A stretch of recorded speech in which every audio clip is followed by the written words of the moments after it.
Selamat malam Bapak Ibu yang saya kasihi dalam Tuhan kita Yesus Kristus. Kembali pada malam hari ini kita bertemu dalam renungan malam pada hari Jumat tanggal 19 Juli 2024. Dan malam hari ini kita akan merenungkan firman Tuhan berdasarkan nas Alkitab dari 1 Tawarikh pasal 14 ayat 1 sampai ayat yang ke-7. Pada malam hari ini saya akan membacakan dua nas untuk kita renungkan bersama, yakni ayat yang pertama dan ayat yang kedua yang berbunyi demikian. Hiram, raja negeri Tirus, mengirim utusan kepada Daud dan kayu aras, tukang-tukang batu dan tukang-tukang kayu untuk mendirikan sebuah istana baginya. Lalu taulah Daud bahwa Tuhan telah menegakkan dia sebagai Raja Israel, sebab martabat pemerintahannya terangkat tinggi oleh karena Israel umatnya.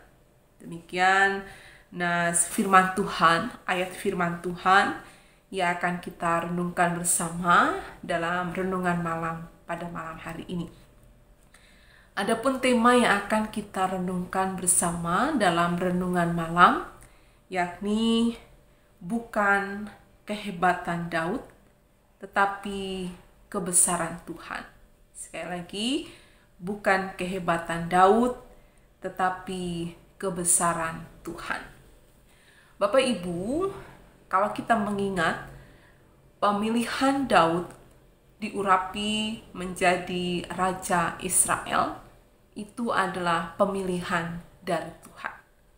Ketika Tuhan berkata, bukan paras atau perawakannya, melainkan hati yang dilihat oleh Tuhan. Sehingga ketika Daud diurapi menjadi raja, itu semata-mata karena pemilihan Tuhan. Dalam nas ini, Daud memahami dia sebagai raja disertai oleh Tuhan. Hal ini ia lihat ketika Raja Hiram negeri Tirus mengirim utusan, kemudian mengirim bahan-bahan bangunan, mengirim tukang-tukang untuk mendirikan istana baginya. Daud memahami itu sebagai perwujudan bahwa Tuhan menyertai dan memberkati dia sebagai seorang raja bagi umat Israel. Pemahaman Daud seperti ini tentu pemahaman yang baik. Mengapa demikian? Karena Daud akan menyerahkan seluruh kepemimpinannya terhadap bangsa Israel atas petunjuk Tuhan. Karena apa yang ia lakukan semua boleh berjalan karena kehendak Tuhan.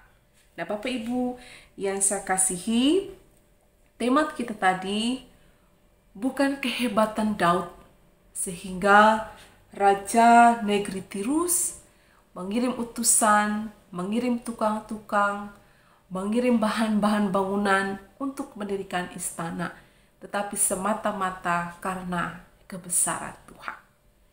Pada akhirnya nanti, pemahaman Daud akan hal tersebut yang merupakan perwujudan penyertaan dan berkat Tuhan, maka dalam kepemimpinan selanjutnya Daud akan menjadi rendah hati. Mengapa demikian? Karena Daud memandang bahwa semua apa yang ia lakukan itu semata-mata oleh karena pertolongan Tuhan. Ketika ia berhasil dalam perang, ketika ia berhasil dalam membawa bangsa Israel hidup dalam jalan Tuhan, itu bukan karena kehebatannya, tetapi karena kebesaran Tuhan. Pemimpin yang rendah hati pemimpin yang takut akan Tuhan. Ini akan menjadi bagian dalam kehidupan Daud, dimulai ketika ia memahami apa yang terjadi dalam kehidupannya sebagai perwujudan dari penyertaan Tuhan. Itu yang pertama. Daud akan menjadi raja yang rendah hati. Yang kedua, karena kepemimpinan Daud adalah kepemimpinan dalam naungan kuasa Tuhan, maka Daud akan selalu mengandalkan Tuhan. Karena bukan kehebatannya, tetapi karena kebesaran Tuhan. Ini perenungan yang kita dapatkan melalui Raja Daud ketika ia melihat apa yang dilakukan oleh Hiram, Raja negeri Tirus, sebagai perwujudan penyertaan dan berkat Tuhan kepadanya. Bapak Ibu yang kekasih, dalam kehidupan kita masa kini, kita pun dapat belajar meneladani Daud, bahwa apa yang kita miliki, apa yang ada pada kita, itu oleh karena kebesaran Tuhan. Entah kepemimpinan kita, entah pencapaian kehidupan, kesuksesan dan sebagainya, ketika kita memahami itu sebagai perwujudan kebesaran Tuhan, maka kita akan menjadi rendah hati, kita akan selalu mengandalkan Tuhan.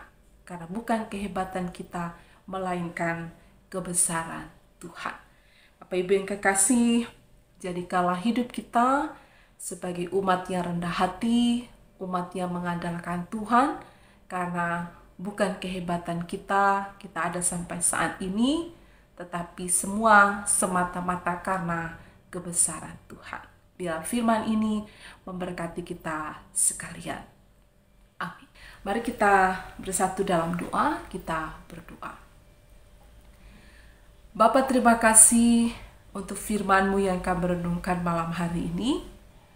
Ajarlah kami untuk menjadi hamba-hamba-Mu yang rendah hati, bahwa apa yang ada pada kami, apa yang kami miliki, pencapaian-pencapaian yang kami lakukan, yang kami dapatkan dalam kehidupan ini, semata-mata karena kebesaran Tuhan.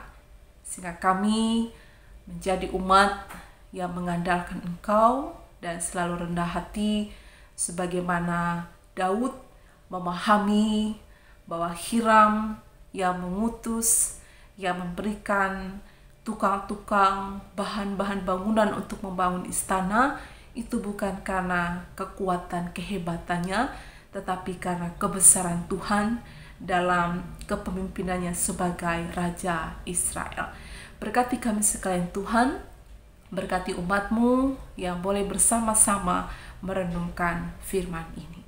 Di dalam nama Tuhan Yesus Kristus kami berdoa. Amin.